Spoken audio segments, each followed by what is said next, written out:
بسم اللہ الرحمن الرحیم۔ السلام علیکم ورحمۃ اللہ وبرکاتہ۔ حضرت عثمان رضی اللہ عنہ کی سخاوت اور بچت کا ایک واقعہ۔ ایک حاجت مند حضرت عثمان غنی رضی اللہ عنہ کے دروازے پر غروب آفتاب کے بعد آیا۔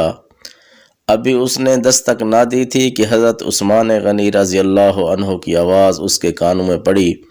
وہ اپنی اہلیہ سے شکایت کر رہے تھے کہ چراغ کی بتی موٹی ہے جو تیل زیادہ استعمال کرنے کا سبب بن رہی ہے۔ حاجت مند نے جو سنا تو وہ سوچتا ہی رہ گیا کہ وہ ایسے شخص سے حاجت براری کی کیا توقع کرے جو تیل کے معمول سے زیادہ خرچ پر اپنی بیوی کو سرزنش کر رہا ہے۔ اس نے ارادہ کیا کہ حاجت بیان کر دیکھوں، شاید میری کچھ امداد کر ہی دیں۔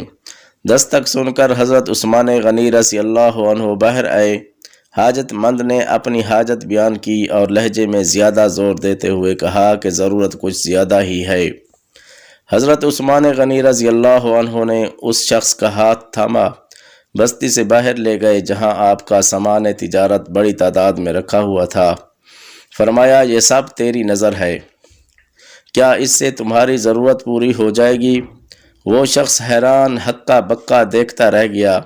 چنانچہ اس نے عرض کیا، حضرت یہ سب کچھ میری ضرورت سے زیادہ ہے۔ امیر المومنین نے فرمایا، مجھے خوشی ہے کہ یہ تمہاری ضرورت سے کم نہیں۔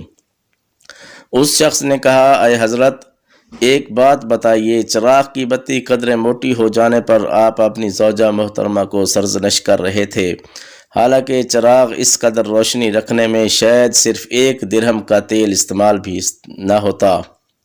وہ تو آپ کو گوارا نہ تھا، اور یہاں ہزاروں کا سامان مجھے بلا تعمل دے رہے ہیں۔ تب آپ نے فرمایا، بھائی چراغ میں تیل کا زیادہ اسراف ہے، اور زیادہ اسراف اللہ کو پسند نہیں، اور مجھے اللہ کے حضور اپنے اعمال کی فکر رہتی ہے۔ یہاں مجھے فکر اعمال لاحق ہے، اس لیے میں نے سرزنش کی۔